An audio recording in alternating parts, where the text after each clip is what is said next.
Well, it was a book called A Tale of Two Cities, and it's like we've got a tale of two different relationships.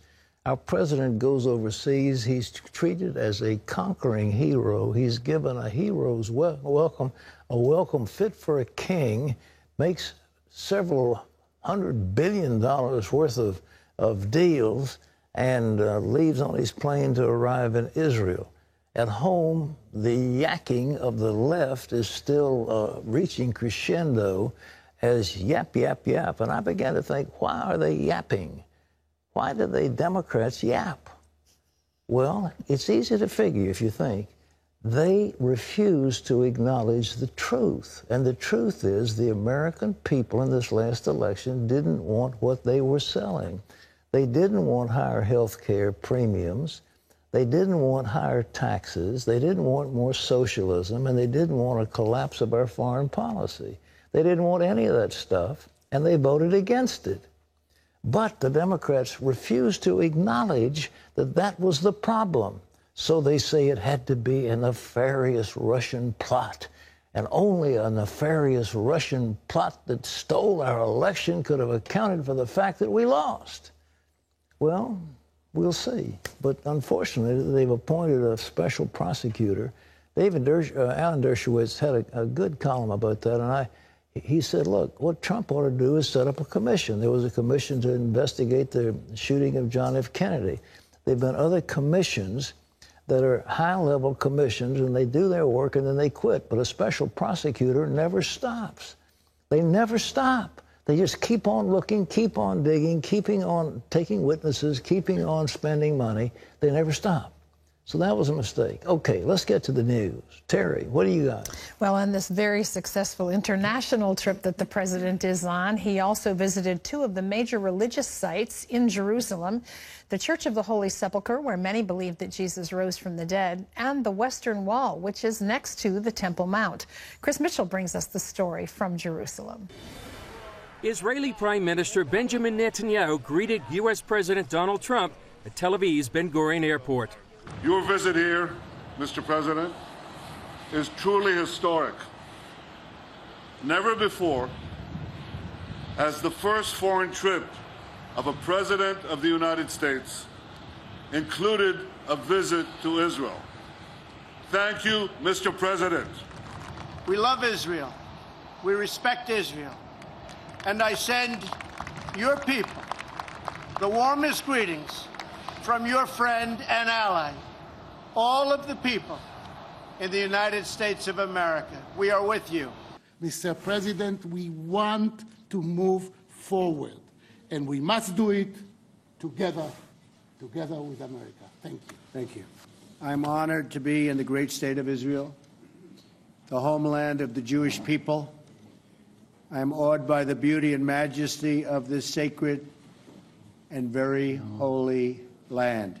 The epicenter for the 30-hour visit by President Trump is here at the King David Hotel behind me. He'll be guarded by a small army of 10,000 soldiers and police and greeted by Israelis with a mixture of optimism and anxiety. President Trump's coming today, and we are honoring him and celebrating his visit. Mike Evans of the Friends of Zion Museum greeted Trump with signs and banners through the city. He believes the new alliance Trump forged in Saudi Arabia will benefit Israel. This is going to be a game changer for the state of Israel. They cannot resolve anything without Sunni cooperation, even if it's plausible deniability. The Syrian crisis, the ISIS crisis, even the Palestinian matter, the Sunnis are critical mass for that. He has succeeded with that. This alliance also presents a bulwark against Iran's regional ambitions. But recent statements and actions by the administration concern some Israelis. Well, there's no doubt that Israelis are going to welcome Donald Trump with open arms. But there are concerns in that the administration has not been speaking with one voice on issues that are very important to Israelis. One of them being the move of the embassy, which you've got some members of the administration saying Tel Aviv is still the capital of Israel, and others saying we believe Jerusalem's the capital of Israel. The administration has to speak with one voice on this, and right now they're not. These mixed messages are one reason a recent poll fell from 79% of Israelis who felt Trump was pro-Israel to now only 56%. Yet Evans believes Trump will keep his promise. He never promised us he'd do it in 6 months. He promised us he'd do it in his presidency. Jerusalem is a key issue to evangelical Christians who voted overwhelmingly for Trump.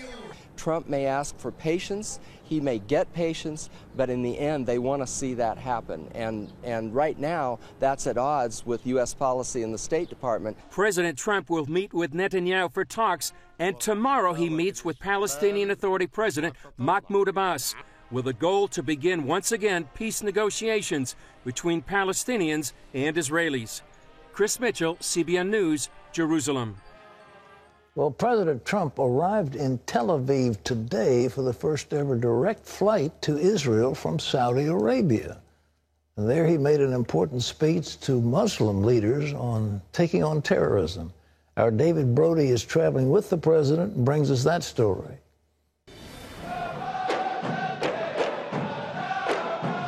Swaying to the music and feeling positive vibes. That sums up the president's red carpet trip here to Saudi Arabia. But it was his message to Arab leaders about terrorism that grabbed the spotlight. A better future is only possible if your nations drive out the terrorists and drive out the extremists. Drive them out. Drive them out of your places of worship. Drive them out of your communities. Drive them out of your holy land. And drive them out of this earth. And by driving terrorists out of this earth, Trump made clear where they would end up. If you choose the path of terror, your life will be empty, your life will be brief, and your soul will be fully condemned. Trump decided not to use a phrase he's used before, radical Islamic terrorism. Instead, he settled for a middle ground. That means honestly confronting the crisis of Islamic extremism and the Islamicists and Islamic terror of all kinds. And it means standing together against the murder of innocent Muslims, the oppression of women, the persecution of Jews, and the slaughter of Christians. President Trump's language was definitely stronger than what Barack Obama said in 2009 in Cairo when he called it violent extremism. Trump went a step further, but there was a shift in language for sure. Even back in our first CBN interview with Donald Trump in 2011, he had some pretty strong words regarding Islam. Many evangelicals think, as it relates to the Muslim problem in the world, that the base of that is there's some concerns about the teachings of the Quran. Do you have problems with some of those teachings? I'm certainly not an expert, to put it mildly, but there's something there that teaches some very negative vibe. There's a lot of hatred there someplace. Now, I don't know if that's from the Quran. I don't know if that's from, someplace else. There is a reason that President Trump came here to Riyadh, Saudi Arabia first. Because when it comes to Israel, well, that's an unbreakable bond. It's been that way for decades. Here in Saudi Arabia, a bit of a different story. The president wants to make sure that he has Saudi Arabia and many other Muslim-majority countries on board when it comes to fighting ISIS. That's why the president did not publicly call out the Saudi royal family on its poor human rights record. Senior administration officials tell CBN News those points were made in private conversations. U.S. Ambassador to the UN, Nikki Haley, tells me it's a tricky situation. We do have human rights issues with multiple countries that we happen to get along with, and I think there's a way to separate that. When it comes to policy, we should work with them on policy. When it comes to human rights, we shouldn't be afraid to call them out on human rights. I think that you can do both and still maintain a respectful relationship. That special relationship involves jobs. American and Saudi companies signed multiple business deals, with the centerpiece being a historic $350 billion agreement over 10 years, where the Saudis will buy boatloads of American-made military equipment. Hundreds of billions of dollars of investments into the United States, and jobs, jobs, jobs. Despite the good economic news, the focus here remains the fight against terrorism. Evangelical leader Franklin Graham told CBN News Saudi Arabia should be held accountable because they basically fund terrorism by preaching the doctrine of Wahhabism, a radical view of Islam. We don't need to be kissing up to them. And I think it's time that we have a president who will stand up to Saudi Arabia. But whether that will happen or not, I don't know.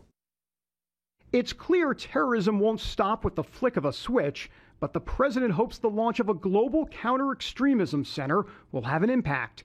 Its goal is to take the fight against radical Islamist ideology into cyberspace. The White House also got 6 Persian Gulf countries to sign an agreement to not finance terrorist organizations. The proof is in the pudding on that one.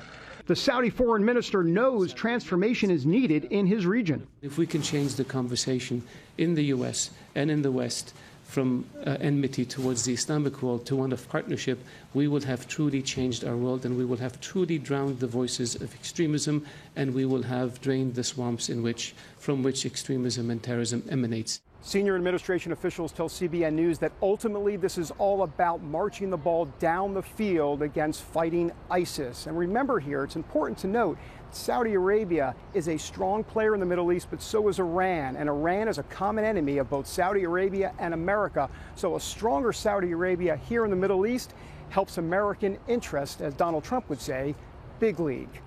David Brody, CBN News in Riyadh, Saudi Arabia. Well, I recently spoke with the former Israeli ambassador to the United States, Michael Oren. He's now the Deputy Minister for Diplomacy in the Office of Prime Minister Netanyahu. I talked to him about the potential for peace talks with the Palestinians, the future of Jerusalem, and about what the president's meeting with Arab leaders means for Israel. Let me ask you about this trip of Trump to Saudi Arabia. Did it look like the Sunnis are going to maybe make cause with the Israelis against the Iranians? Is that what's shaping up? Well, first of all, it's always great to be with you. And the answer is, what can I say? It's yes. You know, it may sound politically controversial to say this, but the previous president, Barack Obama, tried to bring Israelis and Arabs closer together through peace. He didn't succeed. He brought us closer together through common concern about his policies, particularly the Iranian nuclear deal. And so today, Israel has a greater sort of joint interest with Sunni Arab states, particularly Saudi Arabia, than at any time during the course of our 70 years of history. We agree on Iran, of course. We agree on Syria. We agree on ISIS. We agree on the Muslim Brotherhood. We agree on Hamas. We may even agree on the Palestinian issue. So this is a unique moment for Israel, and I think that President Trump is taking advantage of this moment and emphasizing its uniqueness by traveling first to Saudi Arabia and then to Israel. Keep in mind that President Obama, during his first trip to the Middle East, conspicuously avoided visiting Israel. So this is very appreciated. All right. Well, what's Israel hoping that the president will do? Well, first of all, stand strong on Iran, because that's the paramount threat here to our region. And secondly, understand our concerns about the Palestinian issue. We do want to reach peace. We want to reach a secure and legitimate and lasting peace, one that brings us true security, true recognition as the nation state of the Jewish people. And we'd like to do it together with our other Arab states. It's interesting. In the past, we thought that maybe peace with Palestinians would bring about peace with the Arab world. And now maybe just the opposite is true. Maybe peace with the Arab world could maybe bring about peace with the Palestinians. In any case, we have to make sure that that peace doesn't threaten us. Do you really trust, does Israel really trust Mahmoud Abbas to do what he says, or can he back up what he says? I personally am very skeptical that he's either capable and or willing to sign a peace treaty. It's not just Benjamin Netanyahu. 6 Israeli prime ministers from the right as well as the left have tried to make peace with the Palestinians, and they failed. We have tried to make peace with the Palestinians since the 1920s, and we failed. And we failed not for wanting peace, but because the Palestinians have not wanted to pay the price for that peace. And the price for that peace is accepting Israel as a legitimate and permanent Jewish state. You know, the whole question of Jerusalem comes about, and I met, you know, with Yasser Arafat some time ago, and they kept saying, well, we'll, little by little, we'll get a capital in our homeland and so forth. Is Israel ever going to give up Jerusalem? Never. We will not. We cannot. It is our eternal and an undivided unified capital. They can't take that away from us. It's been a capital not since 1967, not since 1948. It's been our capital for 3,000 years, and is mentioned, if I'm correct, some 683 times in the Bible. Well, how do we deal with that outrageous UN resolution where the United States deferred, didn't use their veto, that declared all that territory in there to be occupied land? How do you deal with that thing? Well, you stand strong. You try to get it rescinded or neutralized in some ways and make sure that Palestinians and others who want to use that resolution as a basis for suing Israel in international criminal courts, that they can't do that. You know, the United States has been very generous to us in helping us with an anti-ballistic system known as Iron Dome. We need a diplomatic Iron Dome to protect us from attempts to delegitimize us, to deny the right to defend ourselves, or even our right to exist as a Jewish state. That's what our enemies want to do. You know, it's amazing that Russia has acknowledged Jerusalem as the capital, and the U.S. is still reluctant to put the embassy there. Why do they get cold feet? They promised they were going to do it. Congress has voted that the U.S. embassy should be in Jerusalem. Well, it goes back to 1947 and Harry Truman, who recognized the partition resolution of the UN, which designated Jerusalem as an international city. And the United States has never budged from that position, even though Jerusalem, meanwhile, has grown to be a metropolis of 1 million people. And only under Israeli sovereignty since 1967 has there been absolute freedom of worship for all faiths here. The United States is unwilling to move from that position. I sincerely believe that after the president, on more than one occasion, committed to moving America's embassy from Tel Aviv to Jerusalem, if he doesn't do that, I think he'll actually lose credibility in the Middle East, in our area of the world, and not just in our area of the world. People respect those who stand by their words, even if their words can be controversial. Well, you know, if the U.S. moves its embassy, it's kind of like, so what? I mean, who's going to do anything against us, against U.S. or against Israel on account of that? Can you figure any opposition to it of any significance?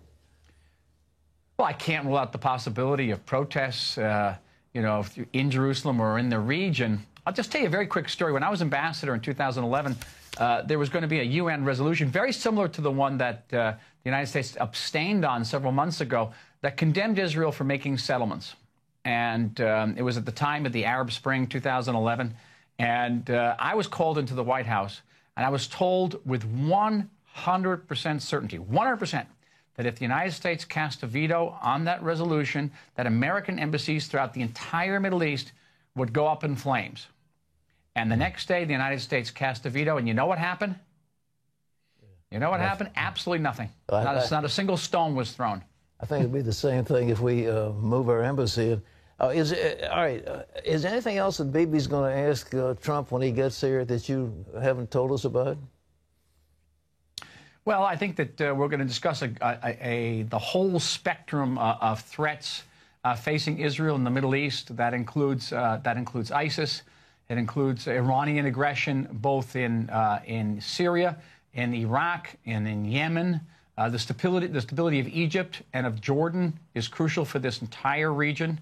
We'll be looking at our newfound energy deposits in the Eastern Mediterranean and the ways that we can maximize that tremendous discovery, that miracle, to strengthen our ties with other regional allies. Greece, Cyprus, even Bulgaria is in that area. There are so many things happening in this region. There are so many threats, but there are also so many opportunities. And as someone, as you know, has written history, I can't think of many times in history when the situation in our region has held out so many dangers, but also so many promises. Well, we'll have part 2 of my interview with Michael Oren on tomorrow's 700 Club. We talked about the importance of the Six-Day War, how it changed Israel's place in the world. And as David Brody travels with the president, you can follow our coverage of Trump's historic visit to Saudi Arabia, Israel, and Rome, and on and on. Yes. Interesting, fascinating, huh? Fascinating. Always lots of opportunity where there's lots of challenge. Okay.